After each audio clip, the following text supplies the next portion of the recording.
Thank you, and thank you, Representative Turner, Senator Elliott, for the opportunity to come behind you and give a business perspective to these cuts and what we have under consideration.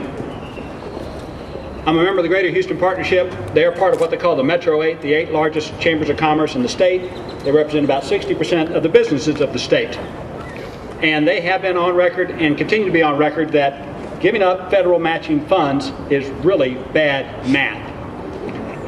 Let me go back and say what this business community wants, obviously, is a capable workforce. They must be healthy, they must be educated, at a minimum self-sustaining, and certainly not social burdens. This is just a basic business. We need a workforce that we are all participating in today.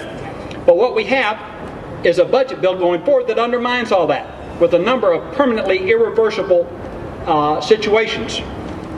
We've got to look at these permanent impacts. Are we going to create dropouts that'll never get back into the workforce? Are we going to have health issues that are going to become irreversible? Let me go back to the math for a second, because to me this is the most interesting point. They've got it in the bill right now. We're going to cut $7.5 billion out of our Medicaid and Medicare chip. What they didn't really point out was that, oh, by the way, we're going to give up another $10 billion of our federal matching funds, which we wrote the checks for. They went to Washington, they come back to Texas, they're sitting there waiting for us to spend them. We're going to give that up, and it's going to go on to New York or California because they're willing to put up the matching fund. Now, the services that were not being provided in this cut, well, actually, they're mandatory services. You've got to serve somebody if they show up at the emergency room. So we're going to give up the federal matching funds of $10 billion that we put up, and then we're going to spend $10 billion locally because it's mandated, and no matching funds go with that. So the state is going to save us $7.5 billion, but it's going to cost us $20 billion. That's really bad math, and they want to get away with it, and it's up to us to stop them.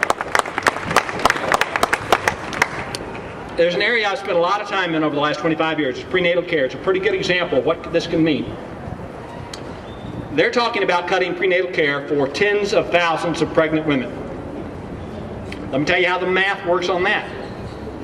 Most pregnancies turn out just fine, but about 1,000 or more will be prone to premature delivery, low birth weight. This is all emergency room stuff, very expensive, and hundreds of them will die. They're setting that in motion. They're getting ready to do that.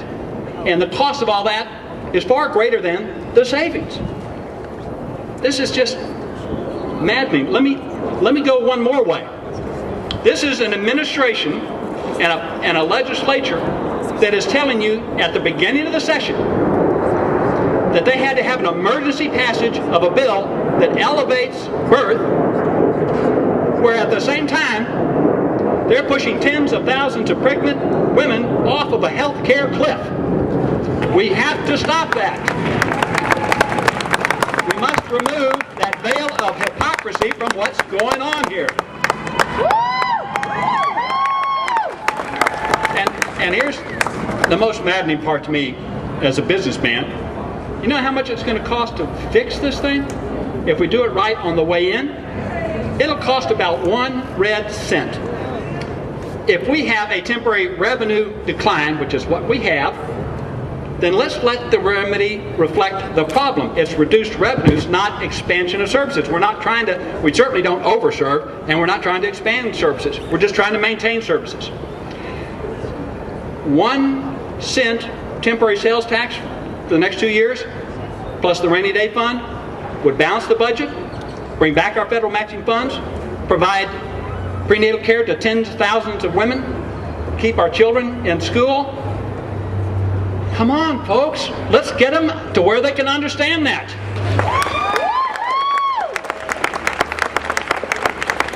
1 red cent. That's it.